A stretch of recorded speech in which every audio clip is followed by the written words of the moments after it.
So today we're going to try out the Logitech Crayon 2. I got this because I wanted a stylus that I don't really have to worry about me connecting it to the iPad and then draining the iPad's battery just so I could recharge the pen. That has been my issue with the Apple Pencil 2. Although I actually have two of them. I bought a new one when I got this, but I realized that the iPad mini has, I guess, smaller battery capacity compared to the iPad Pro that I'm using for work. And with the iPad Pro, I never really had an issue with the Apple Pencil draining its battery. Although now, because I've been using that iPad for years now, from about 3 years by this point, of course I have to charge the iPad Pro every day after using it for almost the whole day, and it's not really a problem for me. The thing is, with the iPad mini, I was expecting it to at least last for like a couple of days without charging, since I'm not really using it for work. I'm just using it to jot down notes for planning or for journaling, and then other media consumption stuff. So if I'm attaching the pencil here, it drains the battery like so fast it won't even last a day. But whenever I disconnect the pencils from the iPad mini, it actually lasts 2 days. So I'm not really happy with this draining the battery. So what I want is, so I can actually just, every time I use the Apple Pencil tool, I can just disconnect it by going to the settings and then forget device. But it's not really convenient to do that. It's a hassle. So my tendency is not to actually use it to jot down anything, because it's a hassle to reconnect the pencil tool and then disconnect it again by going through a lot of settings and all that. So when I research about this, I research about the Crayon 2, it has an on and off switch here, that if you turn it on, as long as you've been able to connect it for the first time with the tablet or iPad of your choice, and as soon as you turn it on, then it automatically connects, and then when you turn it off, it automatically disconnects without you having to go through the settings again and then forget device. No, you don't really have to worry about that. And then you don't also worry about the pen draining the tablet's battery, because it has a separate meaning that if you need to charge the pen, then you just need to connect it to a different USB-C cable.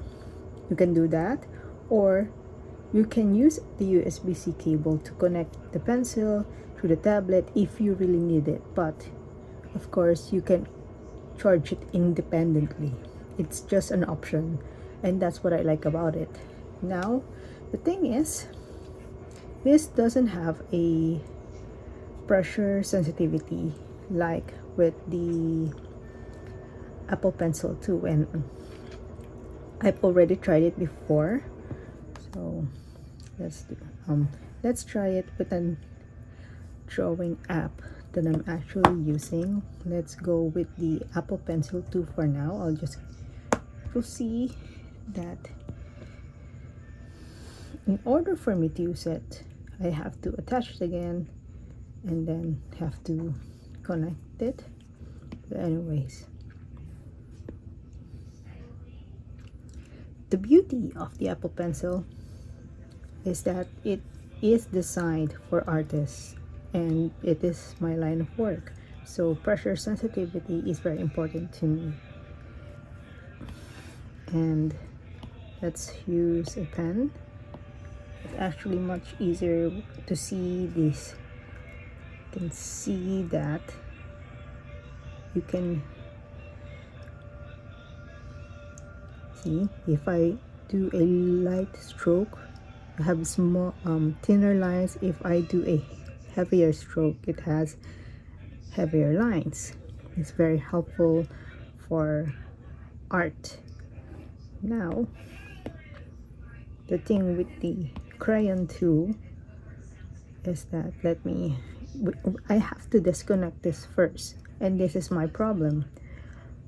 If I want for this to not drain battery, if I don't want to use it and not connect it to the iPad, I have to go to the Apple Pencil and then forget device. Because if I don't do that, if I just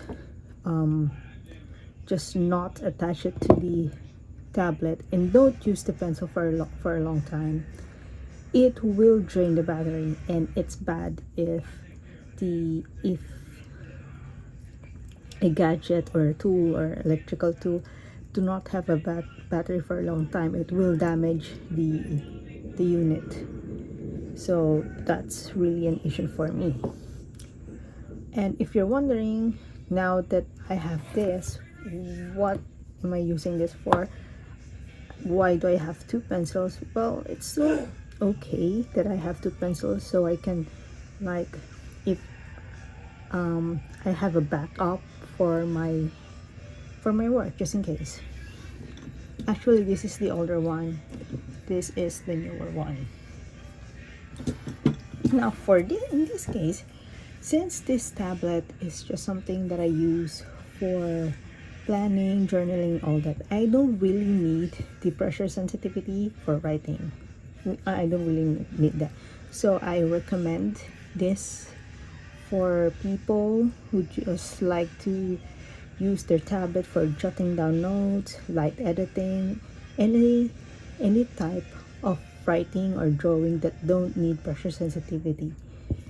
Yes, this is a good alternative, but like I said, it doesn't have any pressure sensitivity, and I'll show it using the same tool, using the same settings. See, even if I do the lightest stroke, it's still the same width, and even if I do a heavier stroke, it's still the same. It's just flat there. It doesn't have like the same one that I did with Apple Pencil 2, like here and here and here. You can see that there are thinner lines here, heavier, broader lines over there when I did a heavier stroke. But this doesn't lag. I'm not sure about other alternative Apple Pencils or pencils, but the great thing about this is that it doesn't lag. So for writing, this is really good. So let me show you. This is the Logitech Crayon 2. Basically, if it's just for writing, you will have the same writing experience as if you're using an Apple Pencil. Let's use it for notes. Oh, see, you can also still do the gestures if you have shortcuts set on the sides, then that is still applicable. Now let's try writing.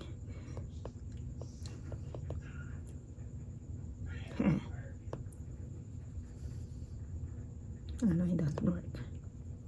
Anyways.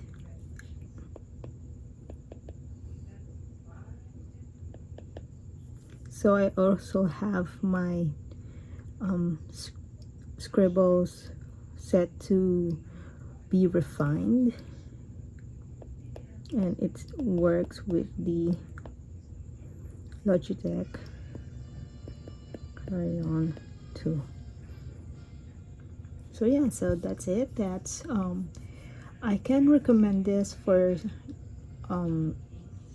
simply jotting down notes and like I said, light drawing sessions. If you don't really need the pressure sensitivity, then this is a good alternative, a cheaper one compared to the Apple Pencil 2.